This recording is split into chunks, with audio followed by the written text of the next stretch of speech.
हाय, मैं रजनीश मिश्रा और स्वागत है आपका हमारे YouTube चैनल द ग्रेट गुरुजी पर। आज की इस वीडियो में आपको बताने वाला हूं कि कैसे नेपाल अब एक गरीब देश नहीं रहा है और आखिर किस आधार पे नेपाल गरीब देशों की श्रेणी से बाहर निकल गया है। तो इन्हीं सारी चीज़ों पर चर्चा करने वाला हूं मैं आज की इस वीडियो में। तो वीडियो में आगे बढ़ने से पहले यदि आप मेरे चैनल पर नए हैं तो कृपया चैनल को सब्सक्राइब कर लीजिए और बेल आइकन को प्रेस आप जरूर कर लीजिएगा ताकि आने वाले वीडियोज़ का जो नोटिफिकेशन है वो आपको मिलता रहे। तो आइए शुरू करते हैं।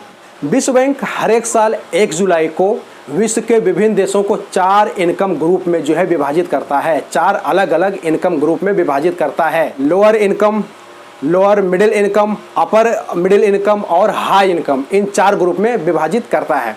और विश्व बैंक ये जो विभाजन करता है ये करता है एटलस मेथड के द्वारा। ठीक है, विश्व बैंक 1993 से ही जो है एटलस मेथड का इस्तेमाल करता आ रहा है। ये एटलस मेथड क्या है, जरा इसको पहले आप समझ लीजिए। देखिए, किसी भी देश का जो पर कैपिटा इनकम और जो GNI है इसको विश्व बैंक अमेरिकी डॉलर में कन्वर्ट कर देता है और उसी के आधार पे उस देश को जो है अलग अलग ग्रुप में रखता है। तो ये जो पर कैपिटा इनकम और GNI क्या है, जरा इसको भी पहले आप समझ लीजिए। देखिए, एक साल में किसी भी देश का वहाँ की जनसंख्या के द्वारा जो इनकम किया जाता है उस इनकम को जो है वहाँ जो उस देश की जो जनसंख्या है उससे डिवाइड कर दिया जाता है और वो जो अमाउंट निकलता है वो हो जाता है पर कैपिटा इनकम हो जाता है। जैसे कि समझ लीजिए कि आपके घर में 5 लोग हैं और उनका जो है इनकम जो है वो है 10,000 रुपये है। ठीक है, और मेंबर कितने हैं, 5 हैं। तो इसका जो है पर कैपिटा कैसे निकलेगा, इसका निकलेगा कि उस 10,000 में जो है 5 से आपने डिवाइड कर दिया, कितना निकला, 2,000। ये जो 2,000 हो गया वही हो गया आपके घर का जो है पर कैपिटा इनकम हो गया। ठीक है, तो ये तो पर कैपिटा इनकम हो गया। आप समझिए GNI क्या है।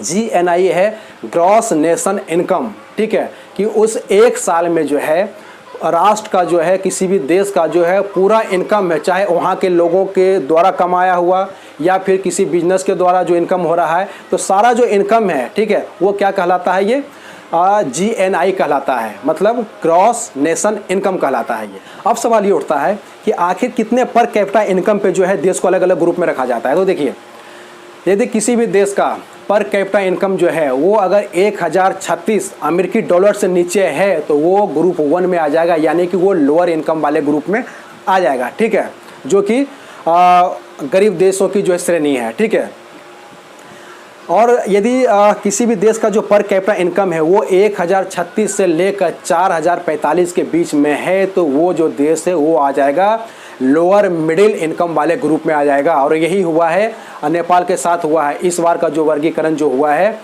तो विश्व बैंक ने ये निर्धारित किया है कि जो नेपाल का जो पर कैपिटा इनकम है वो है 1036 से 4045 अमेरिकी डॉलर के बीच में है। ठीक है, अब है कि यदि किसी देश का जो पर कैपिटा इनकम है वो 4046 से लेकर 12,535 अमेरिकी डॉलर के बीच में है तो वो आ जाएगा अपर मिडिल इनकम वाले ग्रुप में आ जाएगा।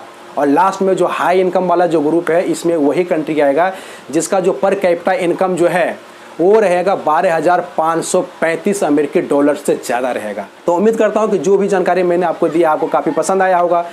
तो आज के वीडियो में इतना ही। आप लोग अपना ख्याल रखिए, सुरक्षित रहिए। जय हिंद।